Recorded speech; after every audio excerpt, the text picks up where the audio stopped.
사랑하는 성도 여러분 반갑습니다. 우리 함께 앞으로 7주간 동안 동탄하임 교회 기본 교리 교육 함께 배우는 시간 가질 수 있도록 하겠습니다. 이 시간이 우리가 하나님을 더욱더 깊이 알아가는 시간, 하나님과 깊은 교제를 누리는 시간 될 수 있기를 주의 이름으로 축복합니다. 우리 함께 말씀 나누겠습니다. 먼저 우리가 앞으로 7주간 동안 어떤 내용을 함께 배우게 될지 함께 개요와 목차를 볼 수 있도록 하겠습니다. 첫 번째 주에는 일과로 종교, 계시, 성경은 무엇인가? 이 조직신학의 서론의 격에 속하는 이 말씀을 함께 배울 수 있도록 하겠습니다. 그리고 이과에서는 하나님은 어떤 분이신가? 신론에 관한 내용을 함께 배우도록 하겠습니다. 그리고 삼과에서는 인간은 어떤 존재인가? 이 인간이 범죄함으로 인하여서 죄와 사망의 자리에 이르게 되었다라는 인간과 죄에 관한 이 이야기를 함께 나눌 수 있도록 하겠습니다. 그리고 사과에서는 예수 그리스도는 누구신가에 관하여서 기독론에 관한 우리 신학을 함께 나눌 수 있도록 하겠습니다. 그리고 오과에서는 구원은 어떻게 얻는가 구원론에 대해서 함께 나누고요. 그리고 육과에서는 우리 함께 교회란 무엇인가, 과연 교회란 무엇인가에 대해서 함께 나누고요. 7과에서는 세상의 종말과 내세의 소망은 어떠한가에 대해서 종말론이라고도 하고요. 내세론이라고도 하는데요. 이것에 대해서 함께 나눌 수 있도록 하겠습니다. 우리 함께 1과 종교, 계시, 성경은 무엇인가에 대해서 함께 나눠볼 수 있도록 하겠습니다. 1과 제목 함께 읽어볼까요? 종교, 계시, 성경은 무엇인가? 네, 첫 번째 종교, religion입니다. 영어로 religion이라고 하죠. 여러분, 종교란 말은요, 이 라틴어 렐리가레라고 하는 말로부터 유래한 말입니다. 이 말의 뜻은 다시 연결하다, 다시 접붙인다, 함께 묶는다라는 의미를 지니고 있습니다. 여러분, 비교 종교학과 종교학적으로 볼 때 이 종교라는 것은 무엇이냐면 이 성경으로 다시금 돌아와서 하나님께서 하나님의 형상대로 사람을 지으셨지만 사람이 하나님이 되고자 하는 욕망에 사로잡혀서 하나님을 하나님께 대하여서 범죄하고 이 하나님을 떠나고 하나님과의 관계가 끊어지는 사건이 창세기 3장 가운데에서 기록되어집니다. 여러분, 그러므로 인하여서 인간은 생명의 근원 되신 하나님과의 관계가 떼어지고 단절되어지게 됩니다. 이로 인하여 찾아온 것이 무엇이냐면 바로 사망이라는 겁니다. 생명의 근원이신 하나님으로부터 관계가 끊어지고 떨어져 나가는 순간 죽음이 인간에게 찾아온 겁니다. 여러분, 죽음의 본질은 무엇입니까? 생명의 근원이신 하나님으로부터 멀어진다. 하나님과의 관계가 끊어진다. 이것이 죽음인 겁니다. 그렇다면 종교란 무엇입니까? 종교는 생명의 근원 되신 하나님께 다시금 접붙여진다. 하나님께로 다시금 돌아간다. 이것이 여러분 종교의 정의인 겁니다. 여러분 종교는 이 빈칸에는 이렇게 적으시면 됩니다. 인간의 범죄로 말미암아 단절된 하나님과의 관계를 다시 연결하여 회복시키는 것. 다시 한번 불러드립니다. 인간의 범죄로 말미암아 단절된 하나님과의 관계를 다시 연결하여 회복시키는 것. 여러분, 이것이 종교인 겁니다. 참된 종교는 이 생명의 근원 되신 하나님으로부터 풀어져 나와 있던 죄와 사망 가운데 있던 아무런 소망 없는 인류를 다시금 하나님께로 돌아가게 하는 것이 참된 종교라는 겁니다. 여러분, 비교 종교학적으로 볼 때 세상의 모든 종교는 여러분 밑으로부터 출발해서 위로 올라가는 종교예요. 그게 무엇이냐면 인간의 생각과 이성과 판단과 오성과 사유함으로부터 시작되어져서 신이라는 존재가 있지 않을까? 나를 보호해주고 나를 책임져줄 존재가 있었으면 좋겠다라는 생각으로부터 출발한 것이 일반 종교라는 겁니다. 그럼에도 불구하고 우리 기독교는 유일하게 위로부터 내려오는 종교. 사람이 그럴 것이다, 그랬으면 좋겠다라는 생각으로 만들어낸 신이 아니라 하나님께서 당신을 알려주시고 당신을 어떻게 섬겨야 하는지를 알려주심으로 하나님의 뜻대로 섬겨내는 종교가 바로 이 기독교라는 겁니다. 여러분, 그렇다면 과연 계시란 무엇일까요? 이 종교는 계시로부터 출발하는데요. 계시가 무엇인지 이 시간 함께 나누어 볼 수 있도록 하겠습니다.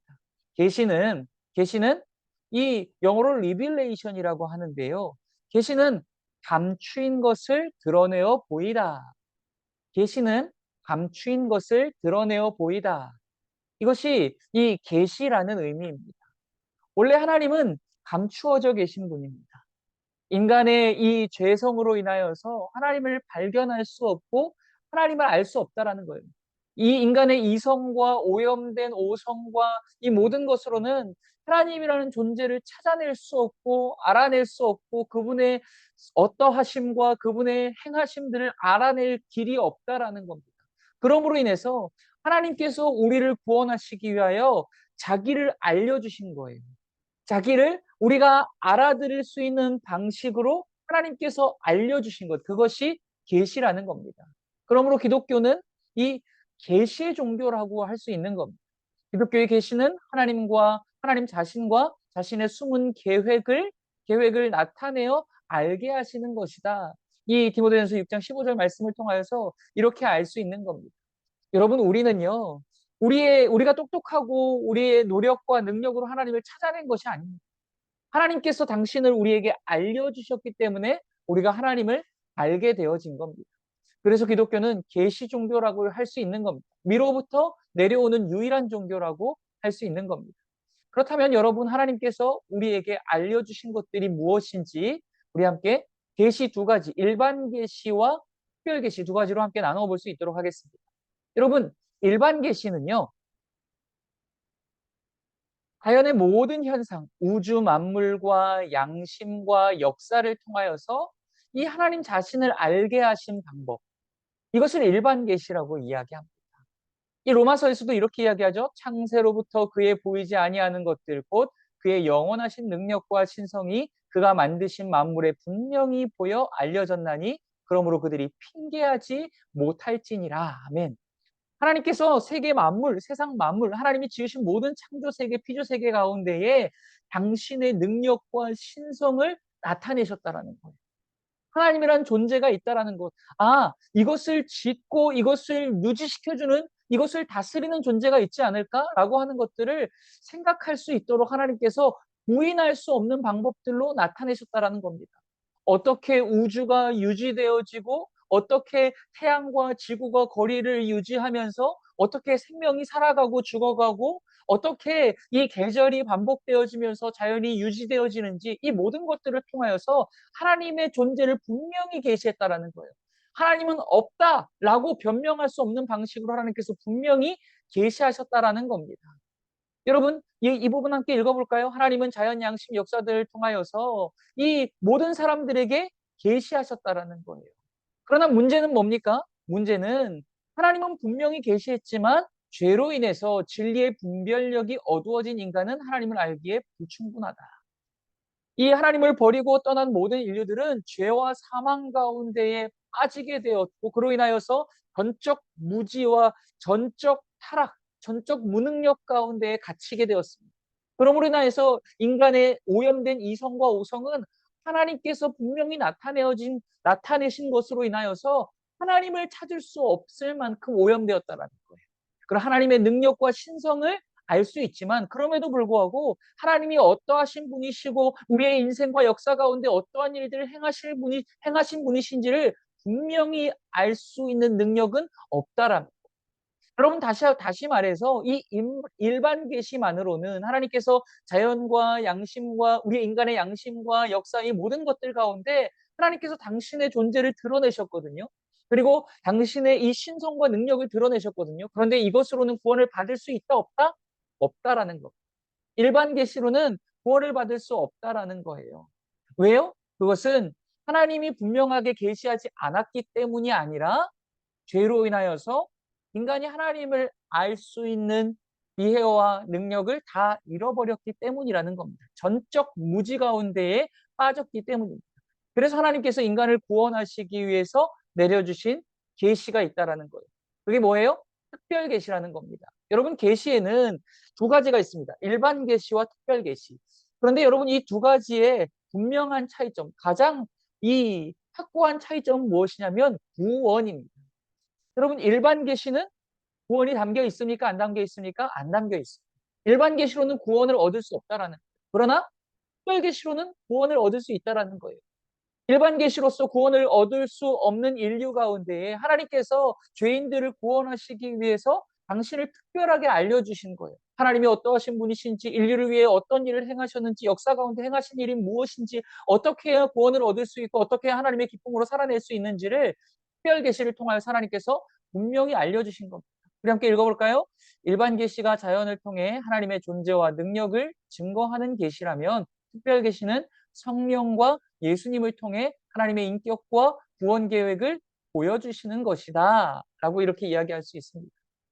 특별히 이 성령께서 감동하여서 적으신 이 성경, 기록하여 주신 성경, 인간을 구원하기 위해서 하나님께서 우리에게 주신 가장 큰 선물 두 가지가 있는데요. 그것이 바로 예수님 그리고 성경이라는 겁니다. 이 성경에 대해서 이 시간 함께 나눠볼 수 있도록 하겠습니다. 여러분, 성경은 무엇인가에 대해서 우리 함께 나눠볼 텐데요.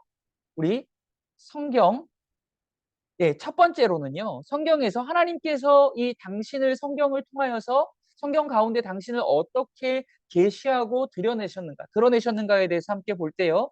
첫 번째로는 하나님의 현현입니다. 하나님의 현현이에요.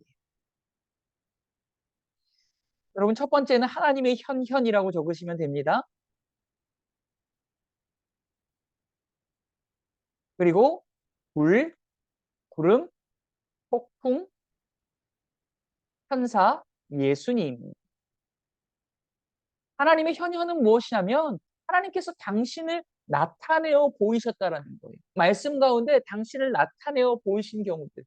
때로는 불로 하나님께서 임재하셔서 나타내시고 구름과 폭풍 가운데에 다시 당신을 나타내셨고 다른 무엇보다도 하나님을 가장 분명하게 나타내신 사건이 무엇입니까? 성육신 사건이에요. 바로 우리 구주 예수 그리스도. 하나님이신 그분이 이 땅 가운데 오신 그 사건이 하나님을 특별하게 나타나신 특별 계시의 절정인 겁니다. 그리고 두 번째는 무엇이냐면요. 선지자들에게 주신 예언입니다.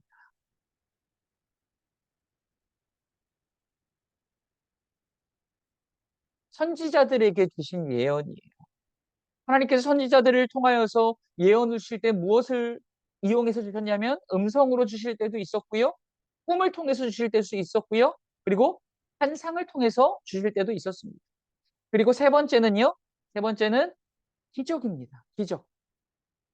하나님께서 구약의 말씀 가운데에서도 또한 신약의 말씀들 가운데에서도 이 자연의 순리를 거스른 이 기적들, 초자연적인 사건들을 통하여서 하나님께서 당신을 계시하셨다는 겁니다.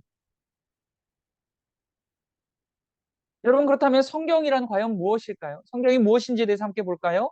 성경은 범죄한 인간을 구원하시기 위한 하나님의 특별 계시를 모든 사람에게 전달할 수 있도록 하나님의 감동으로 기록된 책이다라고 할 수 있습니다.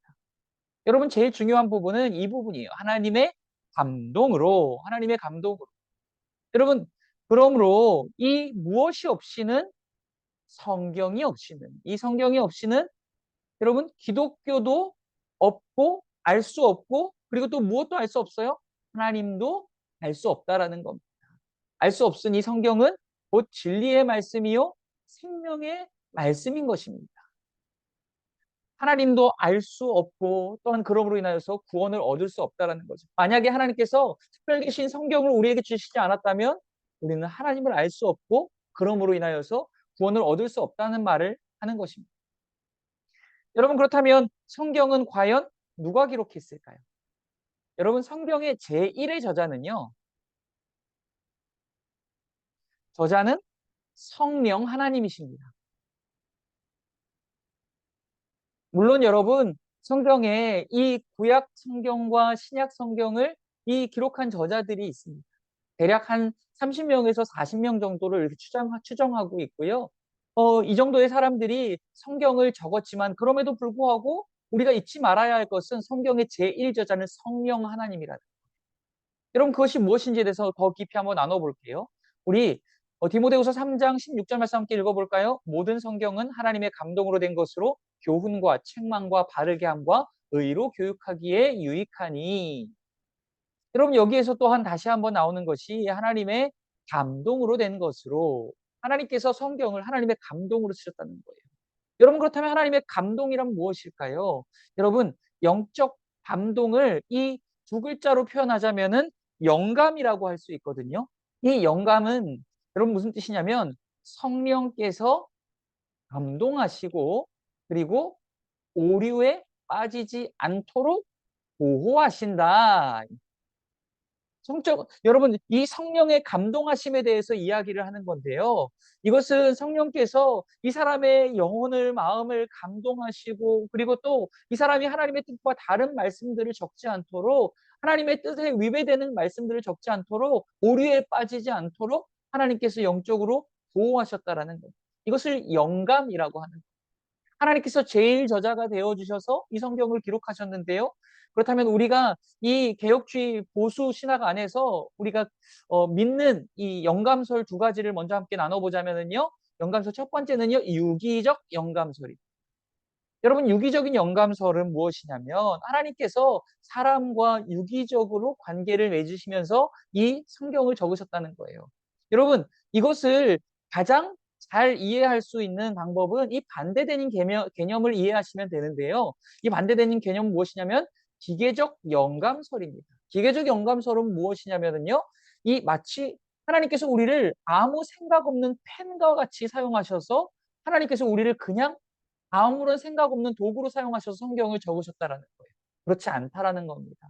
하나님께서는 이 우리를 유기적으로 사용하셨다라는 거예요. 하나님께서 성경의 기자들의 특성과 개성을 사용하시되 성령을 통해 오류를 범하지 않도록 보호하셨다. 이것이 유기적 영감설인 거예요. 여러분 성경 말씀들을 보면은 이 특별히 이 공관복음 같은 말씀들, 사복음서 같은 말씀들을 보면 제자들이 예수님과 함께 먹고 마시고 살아갔거든요. 그럼에도 불구하고 다른 시각으로 그 말씀들을 적어놨어요. 어디에서 이런 차이가 오는 걸까요? 이것이 무엇이냐면 이 각 저자들의 이 특성과 개성과 삶의 경험들과 지식과 지혜를 하나님께서 특별히 사용하셨다라는 거예요. 그것들을 다 차단해버린 것이 아니라 그것들을 특별히 사용하셔서 이 성경을 적으셨기 때문에 이 각자의 특성들이 성경 가운데 담겨져 있다라는 겁니다. 그리고 두 번째는 무엇이냐면요. 완전 축자 영감설. 완전 축자 영감설이에요. 이것이 뭐냐면 성경에 쓰여진 모든 글자가 영감되었다라는 것입니다. 여러분 실로 이 말씀은 진리입니다. 이 말씀은 진리예요. 성경에서 어떤 성경은 귀하고 어떤 성경은 귀하지 않은 성경은 없다라는 거예요. 예를 들어서 종교개혁자인 이 루터 같은 경우에는 이 예수님이 또한 예수님의 구원이 분명하게 드러나지 않은 성경들은 지푸기 서신이라고 불렀어요. 예를 들어서 이 야고보서와 같은 성경이죠. 그러한 성경들은 여러분 성경도 아니라고 성경 중에서도 이 귀하지 않은 성경이라고 그렇게 여겼다라는 거예요. 그러나 그럼에도 불구하고 성경은 모든 성경이 한 글자 한 토시도 빠짐없이 하나님께서 영감하신 것이고 진리의 말씀이라는 겁니다. 여러분 학자들은 이 완전 축자 영감설을요, 이 기계적 영감설과 헷갈리는 사람들이 있어요. 그러나 절대 그렇지 않습니다. 완전 축자 영감설은 성경에 쓰여진 모든 글자가 완전히 영감되었다. 모든 말씀은 다 하나님의 진리의 말씀이다. 라고 믿고 고백하는 것이 완전 축자 영감설입니다. 우리 개혁주의 보수 신학 안에서는 이 유기적 영감설과 완전 축자 영감설을 믿습니다. 하나님께서 이 저자들을 영감하셔서 이 유기적으로 사용하셔서 적으셨고 또한 완전 축자 영감, 모든 성경의 말씀들은 다 하나님의 이 영감된 말씀들이라는 겁니다. 오늘 이 디모데후서 3장 16절에서 이야기하죠. 모든 성경은 하나님의 감동으로 된 것이고 어느 성경 하나 중요하지 않은 성경이 있다 없다? 없다라는 겁니다. 모든 성경은 하나님께서 영감하심으로 우리를 교훈과 책망과 바르게 함과 의로 교육하게 유익하고 우리를 구원에 이르게 하기에 합당한 말씀이라는 거예요. 여러분 이 성경 외에 다른 것이 필요하다 안 필요하다? 안 필요하다라는 겁니다. 여러분 무슨 뭐 도마복음이 어쨌니? 무슨 뭐 어떠한 성경 다른 이 외적인 요소들을 가지고 와서 그것들이 중요하다라고 이야기하다 할지라도 아니라는 거예요. 성경이 충분하다라는 거예요. 사람을 구원하기에 성경 한 권이면 충분하다라는 거예요. 하나님께서 그 목적으로 우리에게 성경을 주셨기 때문이죠. 여러분 그렇다면 이 성경을 기록하신 목적이 무엇일까요? 성경의 기록 목적에 대해서 함께 나눠볼까요? 성경의 기록 목적은 이 요한복음 20장 31절 말씀을 의거하자면 첫 번째는요, 예수 그리스도를 구원자로 믿게 하기 위함입니다. 성경을 지으신 첫 번째 목적은요, 예수 그리스도를 구원자로 믿게 하기 위함입니다.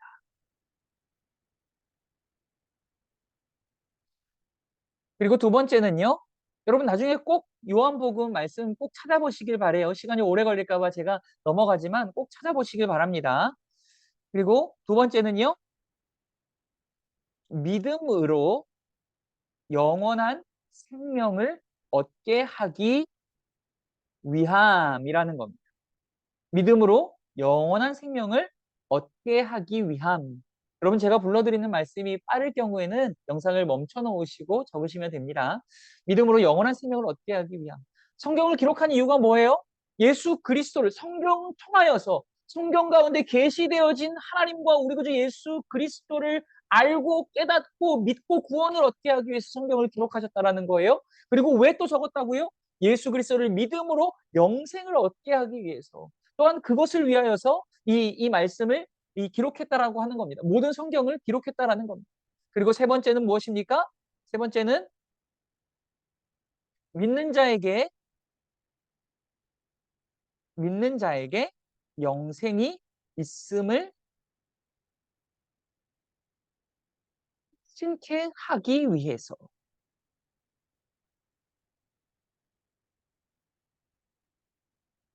이 두 번째 요소가 믿음으로 영원한 생명을 얻게 하기 위함이었다라면 이제 세 번째 요소는 믿는 자에게 영생이 있음을 확신하게 하기 위해서라는 겁니다. 사단은 끊임없이 우리의 연약함을 발목 잡고 우리를 넘어뜨리려 해요.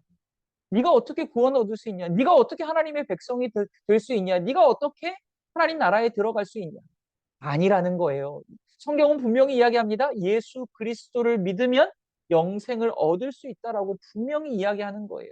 그러니 여러분, 사단이 우리를 정죄하고 이 낙심하게 한다 할지라도 다시금 말씀을 통하여서 확신에 이를 수 있는 저와 여러분 되시기를 소원합니다. 구원의 확신 가운데 이르시기를 바랍니다.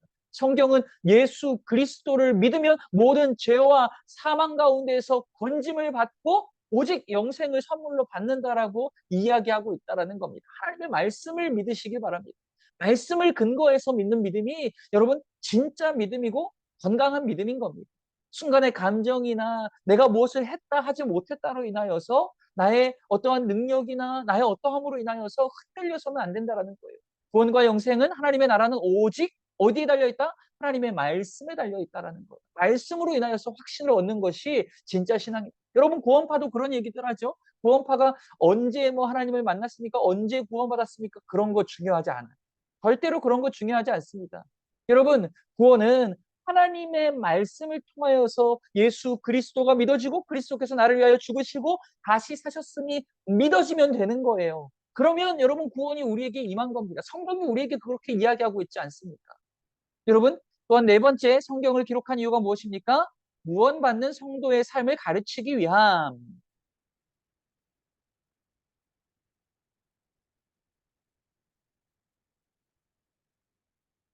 그럼 단순히 구원을 받았다라고 해서 이제 내 마음대로 방종하게 살아서는 안 된다라는 거예요.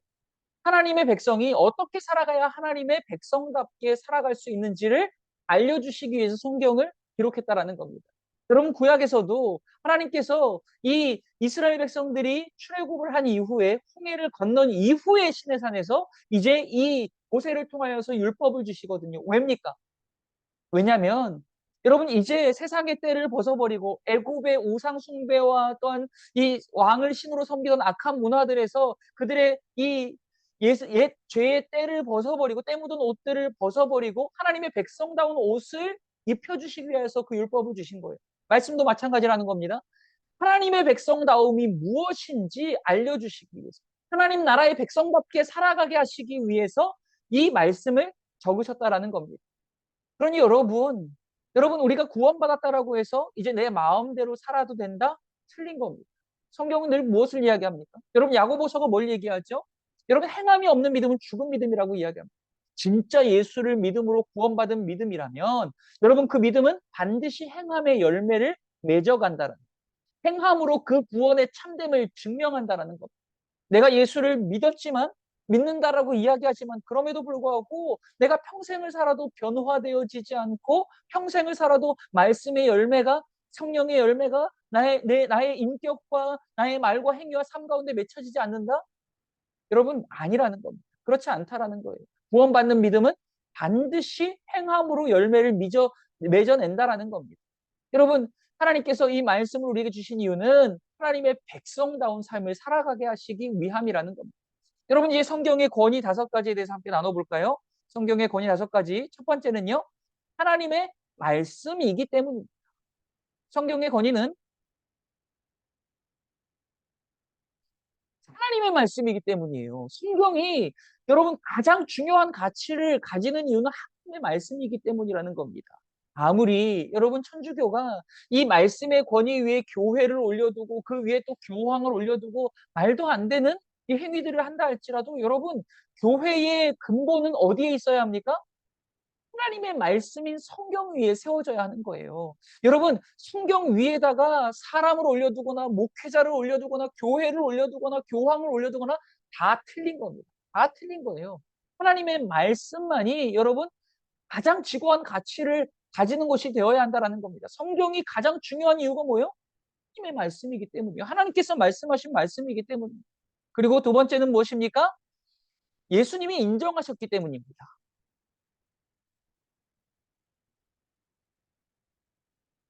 성경의 5가지 권위, 성경이 권위를 가질 수 있는 이 이유와 이 근간이 어디에서 나오느냐? 하나님의 말씀이기 때문이고 예수님이 인정하셨기 때문이에요. 예수님께서 복음서 말씀들에서 다윗이 했던 말, 또한 선지자들이 했던 말들을 인용하시잖아요.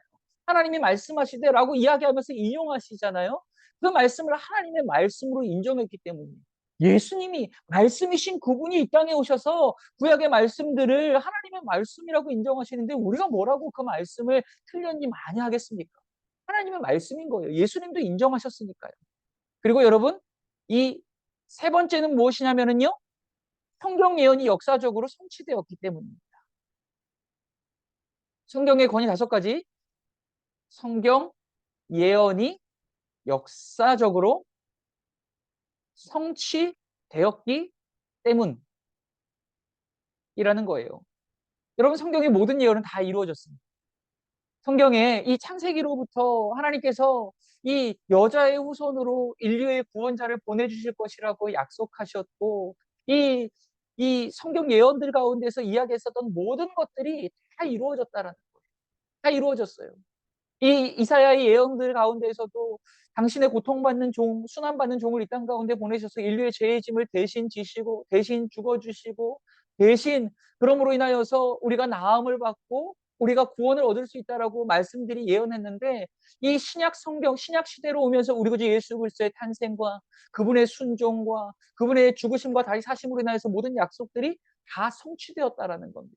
이제 남은 약속은 단 한 가지 약속밖에 없습니다. 뭡니까? 우리 구주 예수 그리스도께서 약속하신 그대로 다시금 오실 것이라고 하는 재림에 대한 약속입니다. 성경의 모든 예언들이 다 이루어졌어요. 이 성경의 예언들 가운데에서 이제 장차 뭐 이스라엘이 멸망할 것이다. 또한 이 유다가 멸망할 것이다. 또한 이후로 이 포로로 잡혀갈 것이다. 그 이후에 또한 어떠한 역사가 이루어질 것이다. 이 모든 것들을 예언을 통하여서 하나님께서 다 말씀해 주셨고 역사 가운데 모든 것들이 다 이루어졌고 단 한 가지 우리 구주 예수 그리스도의 재림만이 남겨진 상황인 겁니다. 여러분 하나님께서 하신 모든 말씀이 역사 가운데 다 이루어졌으니 어찌 성경을 사람이 쓴 책이라고 할 수 있겠습니까? 하나님의 말씀인 겁니다. 이 성경의 권위는 이 역사적으로 예언이 다 성취된 것으로 인하여서 성경의 권위가 설 수 있는 겁니다. 네 번째는 무엇입니까? 성경 66권의 내용이 통일성이 있기 때문이에요. 성경 66권의 내용이 통일성이 있기 때문입니다. 그 어떠한 말씀들도 충돌되어지지 않는다라는 거예요. 창세기로부터 시작해서 이 요한계시록까지 어떤 말씀들도 충돌되어지지 않아요. 단지 우리가 말씀을 몰라서 충돌된다라고 생각하기 때문이죠. 제일 대표적으로 어떤 게 있죠? 바울의 이 복음서들, 바울의 이 복음 서신서들에서 바울이 제일 많이 얘기하는 게 뭐예요? 믿음으로 구원을 얻는다라는 거예요. 이신칭의라는 겁니다. 그런데 야고보서에서는 뭐라고 얘기해요? 행위로, 이 행위로 말미암아 이 믿음의 참됨을 증명한다라고 이야기하죠. 이, 이 믿음이 이 행위로 말미암아 참됨을 증명한다라고 이야기하는데요. 어떤 혹자들은 말씀을 잘 모르기 때문에 이 두 가지 말씀이 충돌한다라고 얘기해요. 그러나 그럼에도 불구하고 여러분 이 두 가지는 절대로 충돌되어지지 않습니다. 왜냐하면 여러분 이 바울이 뭐라고 얘기했죠? 믿음으로 구원을 얻는다. 예수 그리스도를 믿음으로 구원을 얻는다라고 얘기했고 이 야고보는 다른 믿음을 이야기한 거나 다른 구원의 수단과 방법을 이야기한 것이 아니라 그렇다면 예수님을 믿는 참된 믿음은 어떻게 드러날 수 있는가? 어떻게 열매 맺을 수 있는가에 대해서 이야기합니다. 예수님을 믿는 참된 믿음은 무엇으로 열매 맺는다? 행함으로 열매를 맺는다라는 거예요. 그 말씀에 순종하고 말씀을 실천하고 말씀을 행함으로 그 참됨을 증명한다는 걸 이야기하는 겁니다. 상호 보완적으로 이야기를 하는 거예요. 절대로 상충되어지지 않는다라는 겁니다. 그리고 다섯 번째는 뭐예요? 인간이나 외부에 의해 인정되는 것이 아니라 성경 자체가 절대 진리임을 자증한다. 인정받는 것이 아니라 성경 자체가 절대 진리임을 다증한다. 성경이 성경을 진리라고 이야기를 한다는 거예요. 여러분, 우리는 가끔 이 성경에 대해서 이 성경 외적으로 성경의 진리를 보완해 주는 것들이 있다라고 생각할 때가 있어요. 예를 들어서 무슨 뭐 창조과학이 될 수도 있고요. 뭐 외신들에 보면은 무슨 뭐 예수님이 누우셨던 이 거적대기 같은 것, 이 예수님을 덮었던, 예수님이 죽으시고 나서 예수님의 몸을 덮었던 천대기를 뭘 발견했느니, 그래서 거기에서 뭐 무슨 남자 유전자가 안 나왔느니, 뭐 이런 말도 안 되는 이야기들을 하긴 하거든요. 여러분, 그런데 그런 것들은 우리의 믿음의 하등에 도움이 되지 않습니다. 호기심은 자극될 수 있고 저도 재미는 있어요. 저도 뭐 창조과학 이런 거 보면 재미는 있어요. 그러나 여러분, 성경은 결단코 인간의 지식이나 이성이나 과학 따위로 증명할 수 있는 게 아니에요. 과학이 뭐예요? 과학은 인간의 이성으로 그럴 수도 있지 않을까, 저럴 수도 있지 않을까라고 하는 가설을 세워두고 그것에서 자기가 증명해낼 수 있는 것만을 과학이라고 이야기하는 거예요. 여러분, 어떻게 이 동정녀의 탄생을 여러분 과학적으로 증명할 수 있습니까? 천지창조를 어떻게 증명할 수 있어요? 무한을 어떻게 증명할 수 있죠? 과학으로 증명할 수 있는 영역이 아닌 겁니다.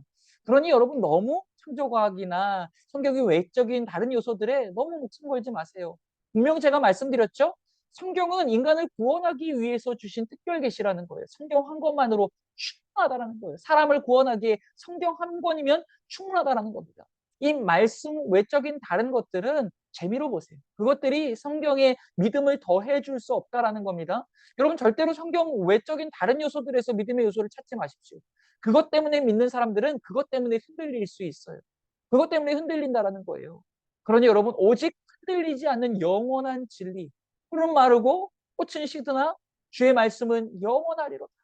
주의 말씀은 영원하리로다. 오직 진리의 말씀인 성경에만 믿음의 근간을 두시길 바랍니다. 믿음의 기초를 두시기를 바랍니다. 여러분, 어, 이제 이 성경의 마지막 부분인데요. 성경의 구성은요. 성경은 몇 권이 있죠? 총 66권이 있습니다. 그리고 구약은 몇 권이에요? 구약은 39권이 있고요. 그리고 신약은요. 27권이 있습니다. 여러분 이게 뭐예요? 39, 27. 네. 이 구구단 39, 27이라고 외우면 쉽습니다. 이 성경은 구약 39권과 신약전서 27권이 있습니다. 여러분 여기에 보면은요. 율법서가 있고요. 역사서가 있고요. 피가서가 있고요. 대선지서, 호선지서, 복음서, 역사서, 서신서, 네, 계시서가 있습니다. 여러분 이것들을 적어 보시길 바랍니다. 꼭 적어 보시길 바래요. 여러분 저도 여러분들이 안 적으실까 봐 저도 한번 네, 제가 적어 드리면서 함께 공부하는 시간 가지고 마칠 수 있도록 하겠습니다. 적어 보겠습니다. 창세기, 출애굽기, 레위기, 민수기, 신명기. 이게 모세가 적은 5권의 성경이라는 겁니다. 그리고 역사서가 뭐가 있죠? 여호수아, 사사기, 룻기, 사무엘, 상하, 열왕기, 상하, 그리고 역대, 상하, 에스라, 느헤미야, 에스더. 이렇게 해서 총 몇 권이에요? 12권입니다.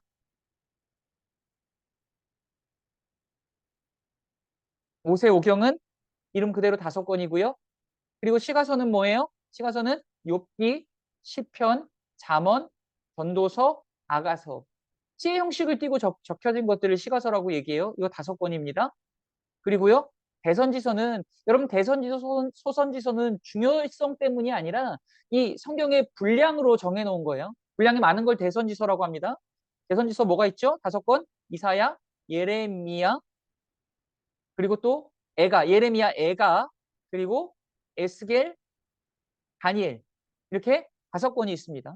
여러분 다니엘서가 뭐 사자굴에 던져지고 이야기체로 나오니까 선지서가 아니라고 생각하실 수 있지만 그 뒤에 보면은 예언의 내용들이 많이 나와 있습니다. 선지서입니다. 그리고 소선지서 12권 뭐가 있죠?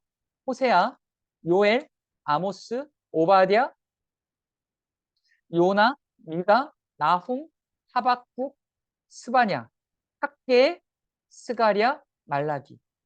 여러분 시간이 되시면 꼭 어린이들도 아는 이 성경, 네, 성경 목록가 있죠? 호세아, 요엘, 아모스라고 되는 이런 목록가를 한 번씩 불러보세요. 불러보시면서 공부해 보십시오. 나중에 여러분 우리 자녀들이나 다음 세대가 또는 초신자분들이 우리에게 와서 성경 순서 물어보고 이름 물어보는데 모르면 창피하잖아요. 하나님의 말씀을 아는데 힘쓰시길 바랍니다. 우리 그리고 이제 신약으로 넘어가서요. 복음서, 사복음서 뭐가 있죠? 마태복음, 마가복음, 누가복음, 요한복음. 이 중에서 공관복음은 3가지고요. 쉽게 바라봤다라는 거예요. 3가지고요. 사복음서로 하면 이 4가지 복음이 있는 겁니다. 그리고 이 신약에서는 역사서가 한 권이 있죠. 역사서라고 부르는 서가 한 권이 있는데요. 사도행전입니다. 그리고 서신서는요. 서신서는 이 네, 서신서는 편지 형식으로 쓰여진 이 성경을 이야기를 하는 겁니다. 무엇이 있습니까? 로마서, 고린도, 전후서, 갈라디아서, 에베소서, 빌립보서, 골로새서, 데살로니가 전, 후서, 그리고 디모데 전후서, 빌레몬서, 히브리서, 야고보서, 베드로 전서, 베드로 후서, 요한 1, 2, 3서, 요한 1서, 요한 2서, 요한 3서예요. 그리고 유다서까지 있고요. 그리고 마지막으로 계시록, 요한 계시록이 있습니다. 서신서 몇 권이죠? 네, 21권이고요. 자, 여러분 이렇게 오늘 우리 함께 종교와 계시와 그리고 우리 성경에 대해서 함께 말씀을 나누었습니다. 여러분 기억하시길 바랍니다. 성경은 하나님께서 인류에게 주신 가장 큰 선물입니다. 그리고 그 말씀이 육신이 되어 이 땅에 오신 우리 구주 예수 그리스도만이 우리의 유일한 소망이십니다. 여러분, 날마다 진리의 말씀을 읽고 듣고 마음에 새기고 그 말씀대로 살아가기 위해서 몸부림치는 저와 여러분 되시기를 주의 이름으로 축복합니다. 하나님의 말씀을 알아갈수록 교만하여지는 것이 아니라 우리의 무지함과 연약함을 깨닫고 전지전능하신 하나님 앞에 엎드리게 되어지고 하나님을 전적으로 위탁하는 길로 나아가는 저와 여러분 되시기를 주의 이름으로 축복합니다. 오늘 이렇게 마치도록 하겠습니다.